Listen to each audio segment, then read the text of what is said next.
കിട്ടാനൊരു സാധ്യതയുമില്ലാത്ത സാധനങ്ങൾ ചിലപ്പോൾ ഉണ്ടല്ലോ കഴിക്കാൻ തോന്നും. അപ്പോൾ എന്ത് ചെയ്യാൻ പറ്റും? തയ്യാറാക്കി കഴിക്കേ പറ്റത്തുള്ളൂ. ഒരു ചാൻസും ഇല്ല ഒന്ന് കിട്ടാനായിട്ട്. കടയോ അല്ലെങ്കിൽ ഇങ്ങനെയുള്ള സാധനങ്ങളോ ഒന്നുമില്ല. ഒരു സാധ്യതയുമില്ല നമുക്ക് വേറൊരു സ്ഥലത്തു നിന്ന് വാങ്ങി കഴിക്കാൻ. അന്നേരം നമ്മൾ വീട്ടിൽ തനിയെ ഉണ്ടാക്കി കഴിക്കുകയുള്ളൂ. അങ്ങനെ ഒരു സാധനമാണ് ബോണ്ട. എനിക്ക് ഏറ്റവും ഇഷ്ടപ്പെട്ടൊരു സാധനമാണ് ബോണ്ട. പക്ഷേ അതിവിടെ കിട്ടാൻ യാതൊരു ചാൻസും ഇല്ല. കിട്ടത്തുമില്ല. അങ്ങനെ കടകളോ മറ്റോ ഒന്നുമില്ല നമുക്ക്. അപ്പോൾ കഴിക്കാൻ തോന്നിയപ്പം ഞാനിതുപോലെ ഒന്ന് തയ്യാറാക്കിയത് യൂട്യൂബിലൊക്കെ നോക്കിയാണ് തയ്യാറാക്കിയത്. ഞാൻ ആദ്യം വിചാരിച്ചു സക്സസ് ആവത്തില്ലെന്ന്. കാരണം ഞാൻ ഇതിനു മുമ്പ് ഒരു പ്രാവശ്യം ഉണ്ടാക്കിയപ്പം അത് ശരിക്കും സോഫ്റ്റ് ആയില്ലായിരുന്നു. നല്ല കട്ടിയായിട്ട് തന്നെ ഇരുന്നു. അതുമല്ല നല്ല ടേസ്റ്റൊന്നും ഇല്ലായിരുന്നു. പക്ഷേ ഈ പ്രാവശ്യം എന്താണെങ്കിലും കുഴപ്പമില്ല. ഞാൻ ഒന്ന് യൂട്യൂബിലൊക്കെ നോക്കി.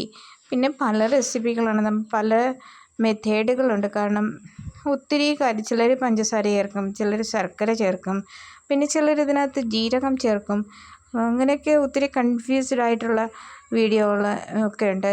പക്ഷേ ഞാനിന്ന് ഇവിടെ ഇച്ചിരി ഗോതമ്പൊക്കെ എടുത്ത് അതിലേക്ക് അല്പം എന്താ പറയുന്നത് പഞ്ചസാരയും അല്പം ശർക്കരയും രണ്ടും കൂടെ മിക്സാക്കി. കാരണം വീഡിയോ കണ്ട് കൺഫ്യൂഷനായി. അതുകൊണ്ട് രണ്ട് സാധനം ചേർത്തു. ശർക്കരയും ചേർത്തു, പഞ്ചസാരയും ചേർത്തു. പകുതി രണ്ട് ചേർത്തു. അതോടൊപ്പം തന്നെ ഏലക്ക ചേർത്തു. ജീരകം ഞാൻ ചേർത്തില്ല. എനിക്കറിയാം ജീരകം ചേർത്താൽ എനിക്ക് ടേസ്റ്റ് ഇഷ്ടമല്ല ജീരകത്തിന്. അതുകൊണ്ട് ഞാനത് ചേർത്തില്ല. എന്താണെങ്കിലും കുഴപ്പമില്ല. നല്ലതുപോലെ ഒന്ന് കിട്ടിയെന്നാണ് തോന്നുന്നത്. നല്ല ആദ്യം ഒന്ന് തയ്യാറാക്കിയതിന് ഷേപ്പൊക്കെ എങ്ങനെയാണെന്നുള്ളത് നമുക്കറിയത്തില്ല. ആദ്യം കുറേ ഏറെ ഉരുട്ടിയിട്ടു. പക്ഷേ അത് വലിയതായിപ്പോയി. ആ ഉള്ളു വേകാൻ ഒത്തിരി സമയമെടുക്കും. നമ്മൾ ഈ ചെറിയ ഗ്യാസ് സ്റ്റൗ, കടകളിലെ പോലല്ലല്ലോ, ഗ്യാസ് സ്റ്റൗവിൽ വെക്കുമ്പം അതുമല്ല എണ്ണയൊക്കെ കുറവായതുകൊണ്ട് നമുക്ക് ഉള്ളു അത്ര പെട്ടെന്ന് വെന്ത് കിട്ടത്തില്ല. ചെറുതീയിലൊക്കെ തന്നെയാണ് വെച്ചത്, എങ്കിലും ഉള്ളു വെന്തില്ല.